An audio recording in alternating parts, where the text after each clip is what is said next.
하나님이 우리의 찬양을 연락하신 줄로 믿습니다. 옆에 있는 분을 축복합니다. 반갑습니다. 축복합니다.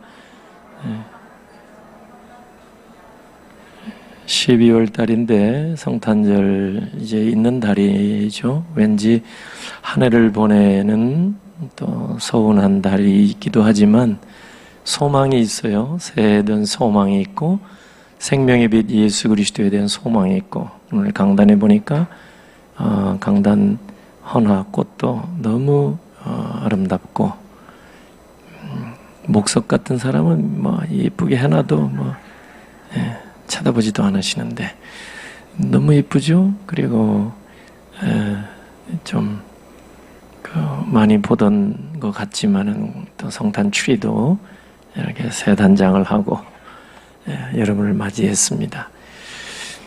우리는 뭐 교회력을 따라 지키는 거 아니라서 지난주가 대림절, 강림절 첫 주일인데 우리는 관례에 따라서 12월 첫 주일에 이렇게 성탄 추리를 밝히고 또 주의 오심을 기다리는, 오늘 찬양도 주의 오심을 기다리는 그런 찬양을 드렸습니다. 연말이 바쁘신 것 같아요. 우리 찬양 대원 가운데 앞에 있는 분들은 제가 엘토, 소프라는 잘 안 보이고 뒤에 남성 파트는 너무나 잘 보여요. 뒷꼭지를 봐도 제가 다 알고. 그런데 우리 한대원 집사님, 이관순 집사님, 김기만 집사님이 오늘 바쁘셨던가 봐요. 실명을 얘기를 했어요. 결석 보고서를 내야 돼. 한 해가 저물으니까 마음이 바쁜다 이 말이죠. 마음이. 그런데 바쁘지 않게 살 수 있는 비결이 있어요. 그런 시간을 붙들고 계신 분, 그 의지해서 사는 거예요. 할렐루야. 시간을 만드신 분, 어거스틴 얘기에 따르면 시간을 창조, 시간도 하나님이 창조하셨어요. 어거스틴이 얘기했어요. 그죠? 시간이, 우주의 시간이 시작이 있어요. 시작이. 하나님은 시작도 끝도 없는 분, 영원한 존재, 영원히 살아계신 분. 인간도 시작이 있어요. 그리고 끝이 옵니다. 하나님은 이 과정을 간섭하고 계세요. 그죠? 한 사람의 일생도 시작부터 끝까지 간섭하고 계신다는 사실. 믿음이 없이는 불편해요. 믿음이 있으면 이게 감사한 거예요. 할렐루야. 금년 한 해도 시작이 있으니 이제 끝이 오는 거예요. 이게 놀라운 거예요. 알파와 오메가, 이게 중요한 거예요. 밑도 끝도 없다는 말 별로 좋지 않죠? 근데 하나님 나라는 시작이 있고 끝이 있어요. 시작, 허락해 주신 거예요. 끝, 심판이에요. 결산이에요, 결산. 그죠? 영원한 결산. 하나님의 결산대 앞에 서는 날이 다 오게 됩니다. 행한 대로 보응하리라, 갚으리라. 이 말씀이 있어요. 한 해 동안 부지런히 여러분들이 달려오셨는데, 우리가 운전자의 입장에서 운전하는 분들이 싫어하는 도로가 몇 가지 있어요. 길에 다른 사람들 이렇게 갑자기 뛰어드는 것도 싫지만은, 운전자는 탄탄대로 시원하게 이렇게 달려보고 싶은 생각이 항상 있어요. 그래서 차들이 많으면 짜증 날 수 있어요. 또 길에 우회하라, 공사 중, 이런 거 짜증 날 수 있어요. 저희 아파트에 보면은 입구부터 과속 방지턱이 엄청나게 많아요. 거기 이제 초등학교가 몇 개 있어요. 그래서 어린이 보호구역이 참 많습니다. 아파트 입구에서부터 덜커덕 4번을 이제 통과해야 이제 입구를 지나가고, 그 다음에 차단기가 있는데 차단기 갈 때 끝나고 또 2번, 그리고 이제 주차장으로 내려가는 길에 또 몇 번 턱이 많아요. 턱이. 아마 그런 아파트는 별로 없을 거예요. 경내에 과속 방지턱이 그렇게 많고, 또 이 경내 밖에 경외에 거기에도 주변에 과속 방지턱이 참 많습니다. 한번 와서 보세요. 어디라고 가르쳐줘야 가지? 하여튼 상당히 많아요. 깜짝 놀랄 정도로. 운전자 입장에서는 조금 짜증날 만한데, 이 과속 방지턱은 멈춰라는 게 아니죠. 멈추는 곳이 아니에요. 그죠? 우회하는 것도 아니에요. 그죠? 그 다음에 유턴, 되돌아가라. 그런 지역도 아니에요. 그럼 뭐예요? 지나가는 곳이긴 한데, 단지 속도만 좀 줄여서 지나가라. 이 구역입니다. 그죠? 그래서 미국의 워런 위어스비라고 하는 아주 유명한 성경 강해에 탁월한 목사님이 책을 오래전에 내셨는데, 그 책이 우리말로는 뭐 아주 멋지게 책 제목을 담아놨습니다. 그런데 그 원 제목이 뭐냐면, 이 과속 방지턱은 당신으로 하여금 그 지나가게 만들어 놓은 것이다. 책 제목이 그래요. 미국에서는 범프라고 얘기해요. 범프, 이 과속 방지턱.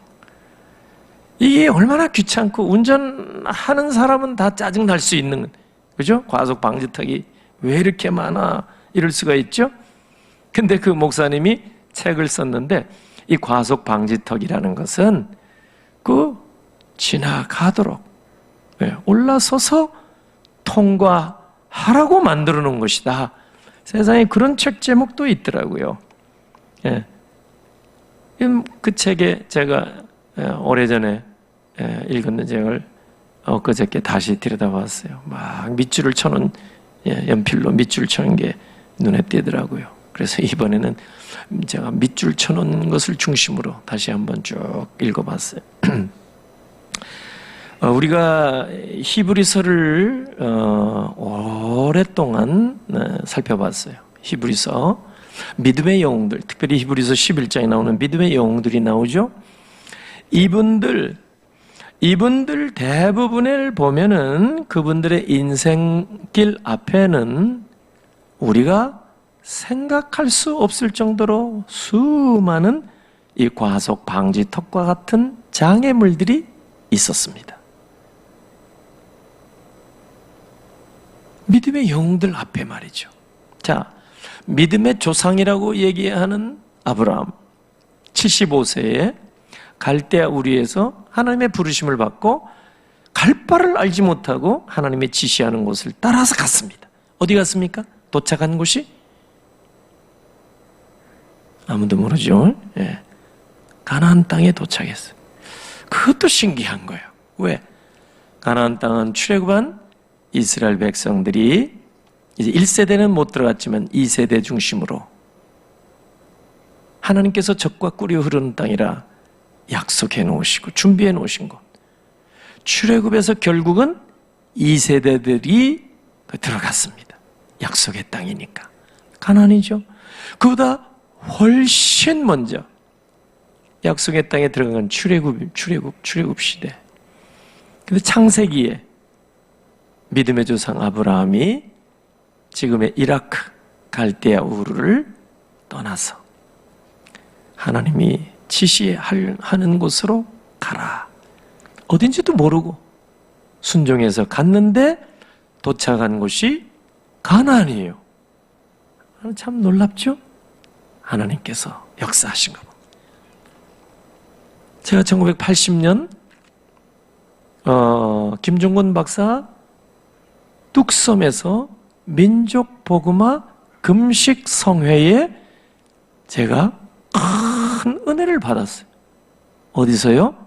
뚝섬에서 열렸단 말이에요.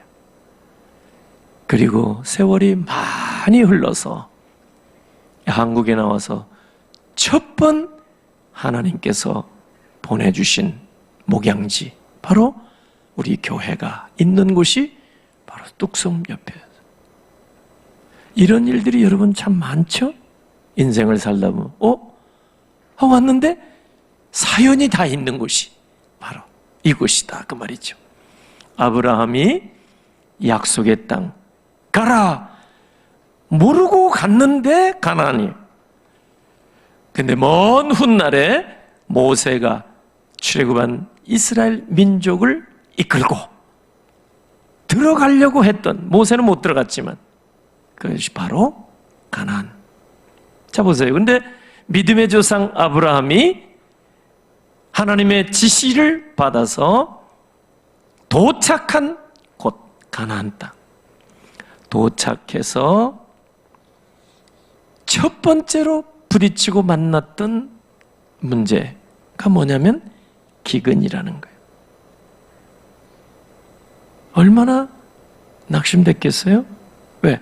하나님이 지시하는 곳, 거기는 뭐가 있을 것이다, 막 노다지 아니면 뭐가 있을 것이다, 기대가 없었겠어요? 적어도 하나님이 지시하는 곳인데 믿음으로 갔어요. 웬걸? 가자마자 맞닥뜨린 것은 기근입니다. 기근.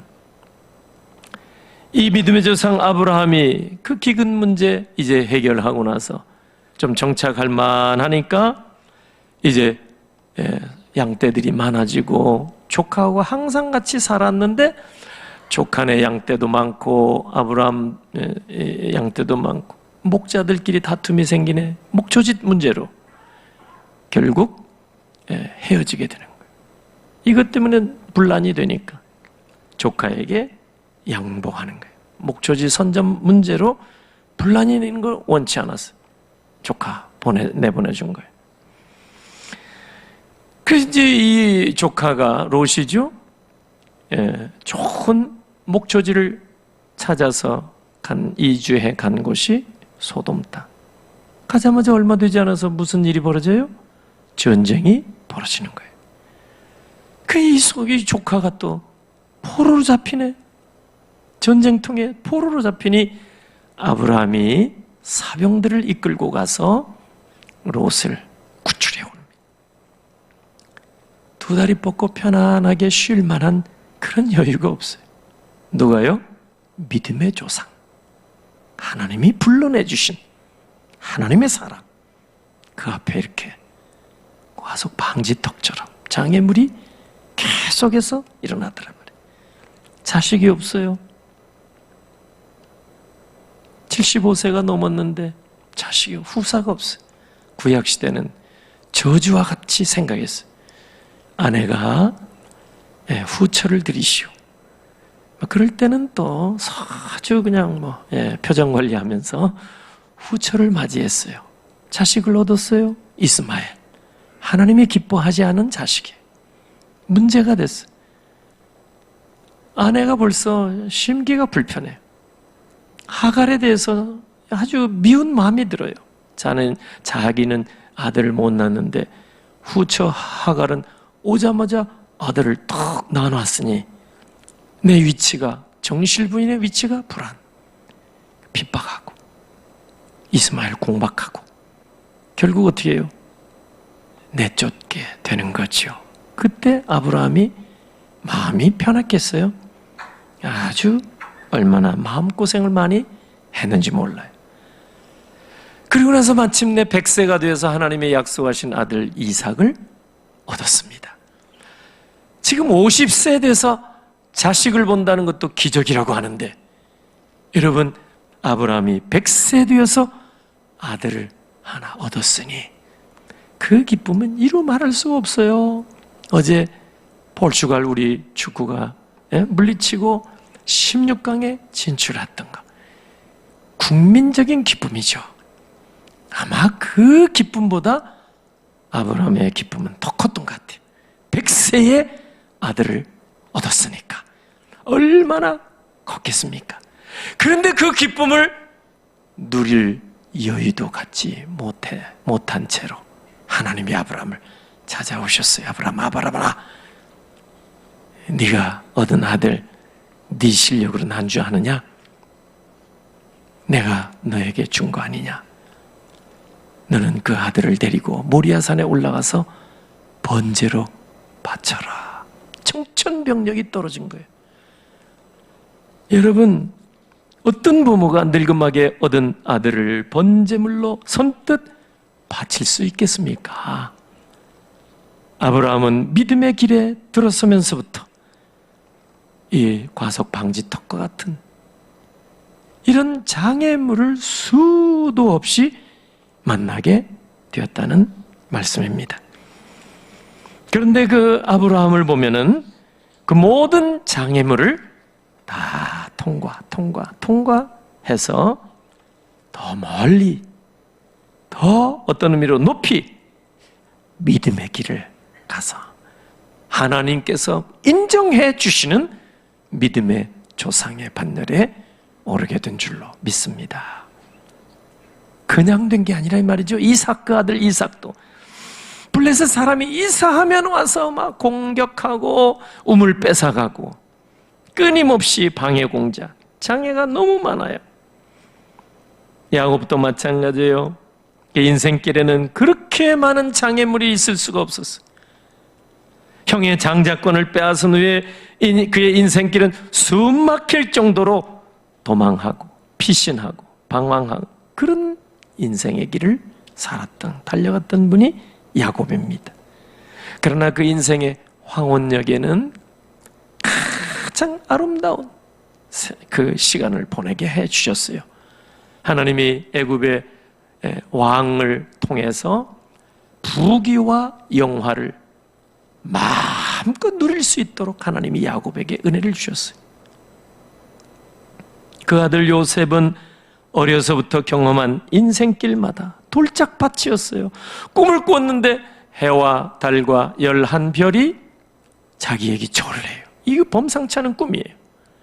그런데 오히려 11 형들이 요셉을 미워하고 시기하고 질투해서 결국 노예로 팔려가는 신세가 됐죠. 어려서부터 애굽에 가서 잘 열심히 성실하게 살아 인정받았지만 모함받아서 또 감옥에 갇히는 신세가 됐잖아요. 참 어려운 그런 삶을 살다가 마침내 하나님은 요셉을 애굽의 2인자 총리 대신 되게 하셔서 집안을 구하죠, 나라를 구하죠, 민족을 구하며 1인지상 만인지하에 그 큰 권세의 복을 받게 해 주셨습니다. 모세도 다윗도 다니엘도 바울도 마찬가지입니다. 그들의 인생길 앞에는 언제나 장애물들이 떠나지 않았어요. 제가 생각을 해봤어요. 믿음의 영웅들의 인생길 앞에 이렇게 수많은 장애물, 마치 운동장에 허들 경기하는 사람들과 같았어요. 제가 생각해 보니까 믿음의 영웅들은 우리와 다를 바 없어요. 실수 많았어요. 거짓말해서 위기를 모면하기도 하고 남의 것 빼앗기도 하고 뭐 똑같은 삶을 살았어요. 그런데도 성경에 히브리서 11장에 믿음의 영웅으로 칭찬해 주는 거예요. 우리와 다를 바가 없어요. 근데 제가 어제 생각을 해본 거예요. 도대체 뭐가 다를까? 그들 앞에도 인생길 골목마다 장애물들이 많아요. 이 과속 방지 턱들이 많은 거예요. 허들 경기 있죠? 허들 경기. 장애물을 설치해놓고 그것 뒷박질하는 거예요. 그래서 장애물 하나 넘었는데 뛰자마자 또 허들이 또 있고 또 있고 또 있고, 그게 장애물 경주 아닙니까? 그 장애물 경주를 완주한 사람들이 바로 믿음의 영웅들이구나. 우리와 다른 점이 있다면 그분들은 이 장애물 앞에서 대부분, 히브리서 11장에 나오는 믿음의 영웅들은 대부분이 짜증내지 않았다, 이 생각이 들더라고요. 어제 생각해 보니까. 아, 그렇죠? 출애굽 1세대 생각해 보세요. 애국에서 나와서 광야 40년을 보내면서 여러분 출애굽 1세대 백성들이 어떻게 살았어요?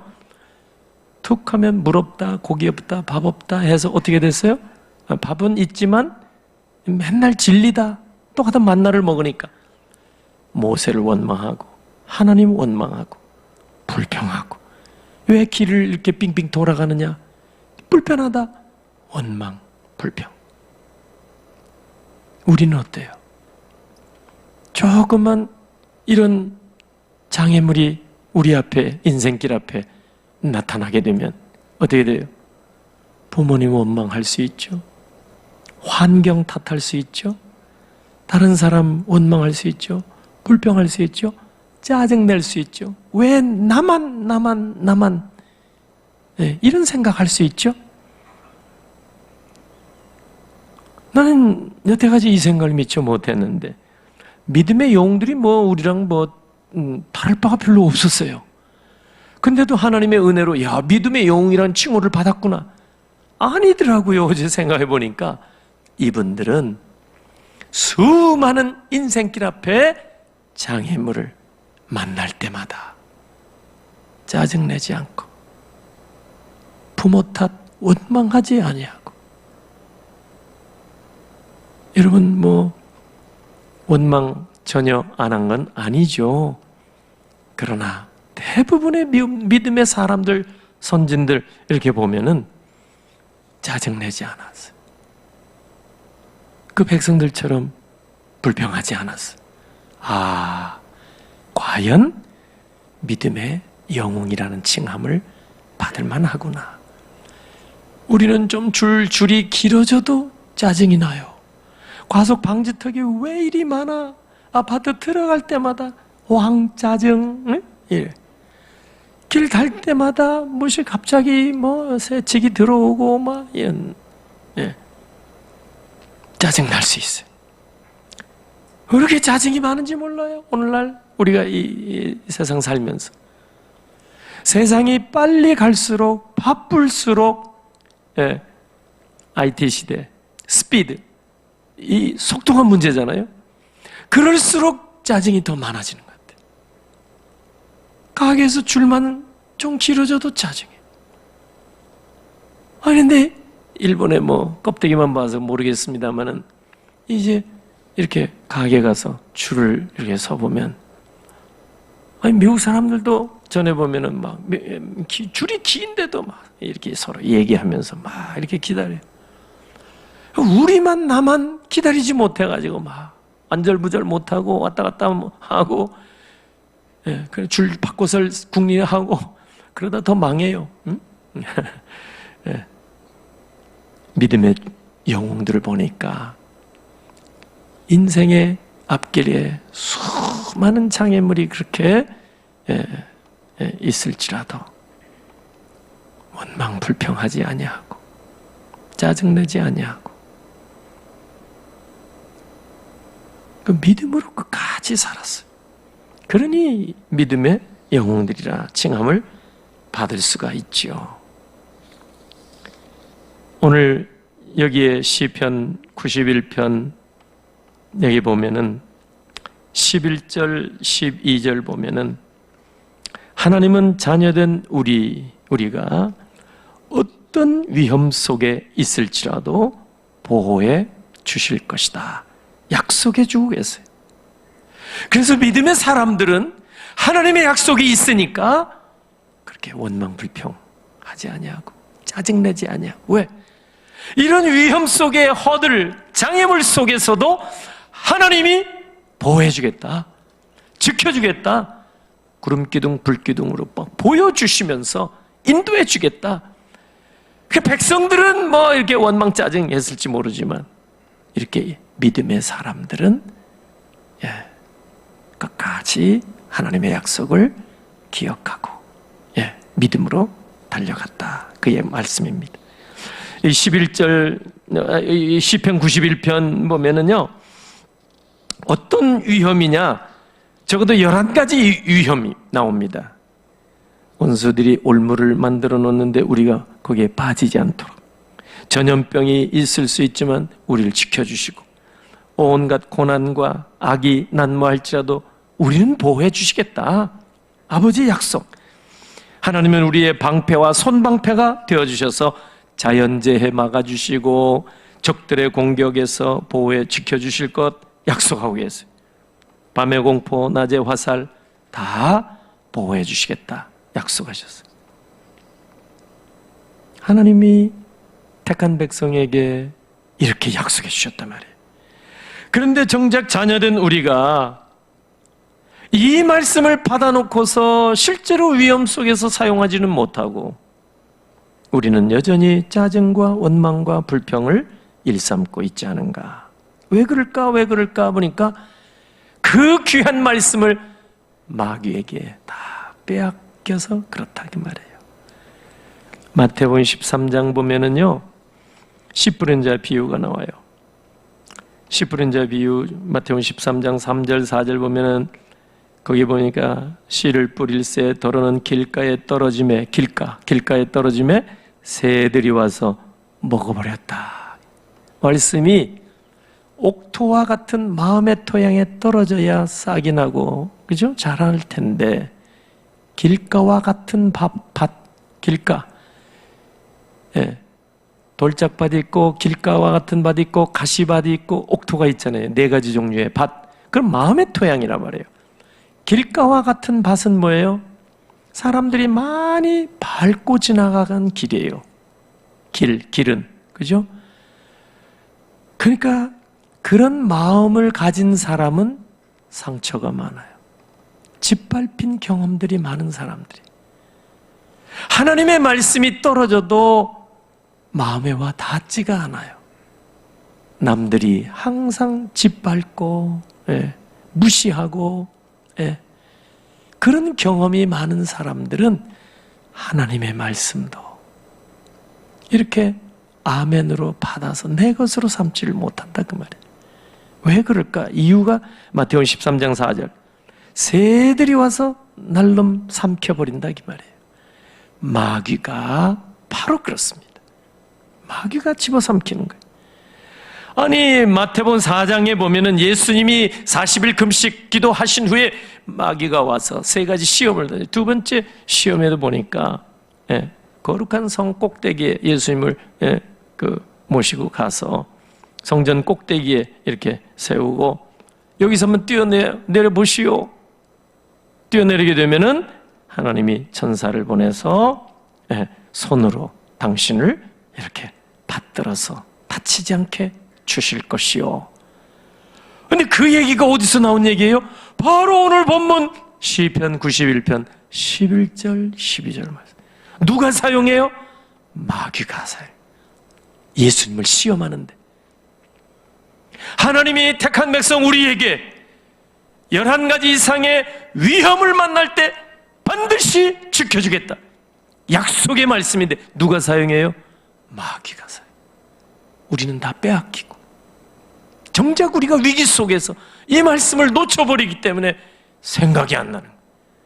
그래서 원망하고 짜증내고 불평하는 거예요. 마귀에게 말씀을 빼앗기니까 그렇다 그 말이에요.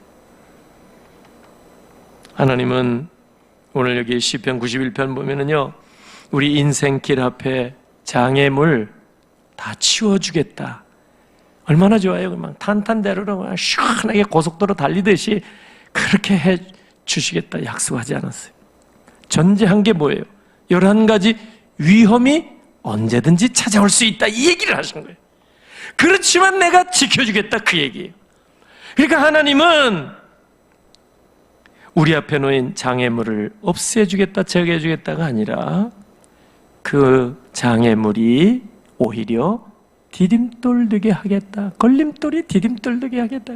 우리 앞에 사람도 걸림돌이 될 수 있고 여러 가지 일들도 여러분 걸림돌이 될 수 있는데 걸림돌이 디딤돌 되게 해주시겠다. 약속하고 계세요. 오치만 리는 우리와 교리가 다르고요.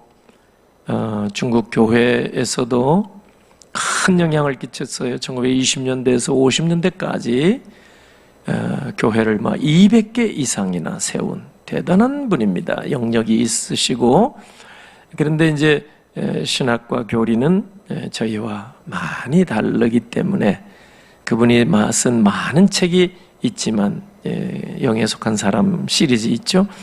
조심해서 읽을 필요가 있습니다만 그분이 그 책에서 간증한 자기 이제 이야기가 있어요. 20대 때 중병에 걸려서 이제 사형 선고나 다름없는 이제 판정을 받았어요. 그때 이 워치만 리가 하나님 앞에 이제 죽음을 앞에 놓고 간절히 기도했어요. 며칠 동안 기도했는데 기도하는 가운데 꿈을 꾸었다고 해요. 꿈을 꿨는데 이 얘기는 뭐 제가 몇 번 여러분에게 드렸습니다만 꿈속에 이 워치만 리가 배를 타고 하는데 암초들이 이렇게 나타나 있는 거예요. 배에는 치명적인 거예요. 배가 부딪히면 암초에 부딪히면 파선입니다. 그래서 지척지간의 암초들이 이제 보였는데 큰일 난 거예요. 꿈이지만 손에 땀을 쥐듯 막 간절하게 기도했어요. 이 암초들을 빨리 이렇게 제거해달라고. 근데 이게 그대로 있는 거예요. 계속해서. 이게 그냥 입이 버쩍버쩍 마르는 거예요. 꿈속이지만. 하나님, 이 암초를 없애주지 않으면 이 배가 파손되어서 나는 이제 인생 여기서 끝장나고 맙니다. 근데도 그냥 그대로 있는 거예요. 그런데 잠시 후에 갑자기 바닷물이 막 불어나는 거예요. 밀물, 썰물, 그 때가 있잖아요. 그래서 그런지 하나님 하여튼 꿈속에 갑자기 물이 불어나더니 암초가 사라졌어요. 물속에 잠긴 거예요. 암초는 물 밑에 여전히 있는 거예요. 물이 차올라오니까 배가 그 위로 스무트하게 와서 항구에 무사히 도착할 수가 있었다는 꿈 이야기를 워치만 리가 하면서 이런 고백을 했습니다. 우리의 삶에 은혜의 강물이 흘러넘치면 어떠한 환난과 시험이 있더라도 다 패스오버, 넘어갈 수 있습니다. 지나가는 거예요. 그냥 은혜의 강물이 없으니까 부딪히고 깨지고 자빠지고 넘어지고 문제가 발생하지만 은혜의 강수가 차고 넘치니까 어지간한 문제가 다 덮어지더라고 말이에요. 덮어지더라. 은혜라는 것이 자고로 덮어주는 거예요. 덮어주는 거. 하나님의 위로가 덮어주는 거거든요. 성령의 위로가, 은혜가 바로 그런 겁니다. 그래서 성령님을 컴포터라고 얘기해요. 위로자, 담요같이 덮어주는 거예요. 이 추운 계절에 따뜻한 입을 덮어주는 거예요. 성령님이.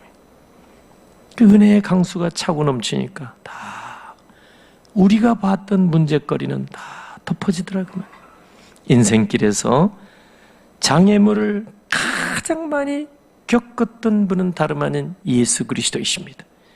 인생의 첫걸음부터 말구유 위에서 시작하셨고 태어나자마자 동방박사들의 이런 축하를 받으셨지만은 곧바로 애굽으로 여러분 피신 갔어요. 부모님의 품에 안겨서 30세가 되기까지 가난한 목수의 아버지 밑에서 일하셨고 공생의 사역하시는 동안 많은 사람들에게 미움의 대상이고 여러분 얼마나 힘든 삶을 사셨는지 모릅니다.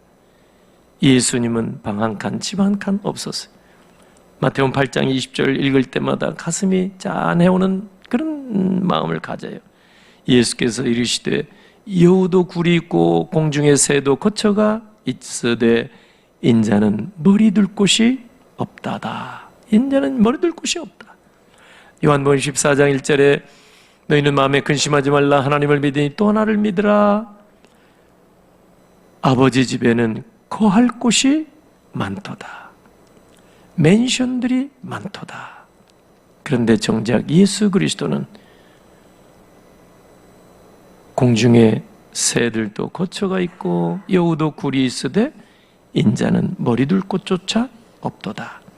그 주님은 히브리서 12장 2절 보니까 십자가를 참으셔서 그 부끄러움, 벌거벗은 부끄러움도 개의치 아니하시고 그런데 나중에 아버지께서 우리 주님을 여러분 영광의 부활로 여러분 은혜를 베풀어 주셔서 하나님 보좌 우편에 앉게 해준 줄로 믿습니다. 오늘 말씀을 정리합니다. 우리 하나님은 오늘 본문을 보니까 모든 위험, 환난에서 우리를 지켜주시고 보호해 주시마 약속해 주시고 마지막으로는 영화롭게 해주시마 약속하시고 16절에 보면 내가 그를 장수하게 하므로 이거는 영생을 주겠다는 약속입니다. 그의 나의 구원을 그에게 보이리라. 구원을 주겠다고 하시는 약속의 말씀. 이렇게까지 하나님 모든 위기에서 벗어날 뿐만 아니라 우리가 이 말씀을 마귀에게 다 빼앗기고 살았다면 찾아와야죠. 다시 이 말씀을 우리 마음 가운데 다시 간직해야죠. 그래서 우리 앞에 어떤 장애가 가로막히고 놓여져 있을지라도 우리 이 말씀 붙들고 하나님이 어떤 경우에 우리가 위험을 만날지라도 다 보호해 주시고 지켜주마 약속했으니까 흔들림 없이 하나님의 자녀의 권세로 끝까지 믿음의 길 달려가시는 믿음의 경주 달려가시는 여러분 되시기를 예수님의 이름으로 축원합니다. 아멘. 기도합니다. 하나님께 감사 영광 올립니다. 오늘 한 해를 이제 보내는 마지막 달 첫째 주일 주 앞에 나와서 감사 영광을 주 앞에 올립니다. 여기까지도 하나님의 은혜였습니다. 이제 밝아오는 새해에도 하나님이 약속해 주신 말씀 붙들고 거침없이 흔들림 없이 우리 시온의 대로 하나님이 열어주신 길을 담대하게 달려가게 하옵소서. 좌우로 기웃거리거나 또 방황하거나 흔들리지 않게 하죠. 뒤로 물러나지 아니하도록 우리를 믿음 안에 굳게 세워 주시옵소서. 오늘도 하나님 앞에 감사 예물, 정한 예물, 또 약속 맺고 올리는 예물, 구별된 예물을 올리오니 받아 주옵소서. 아버지 하나님 앞에 또 사랑하는 딸 출산 감사하여 이 강단 호나 올리오니 받으시고 산모 아기 온 가정에 건강의 복 또 하나님이 주신 참된 기쁨이 늘 충만케 하시옵소서. 오늘 아버지 하나님 또 자녀 결혼 감사로 성도를 공개하는 가정에도 크신 은혜 또 풍성한 복으로 하나님이 갚아 주시옵소서. 하나님 앞에 오늘 예물 드린 손길들 다 기억하사 하나님이 예비하신 더 풍성한 것으로 채우사 이 땅의 삶이 곤고할지라도 하나님이 공급해 주신 힘으로 은혜로 날마다 살아가게 하시옵소서. 축복하옵고 예수님의 이름으로 기도하옵나이다. 아멘.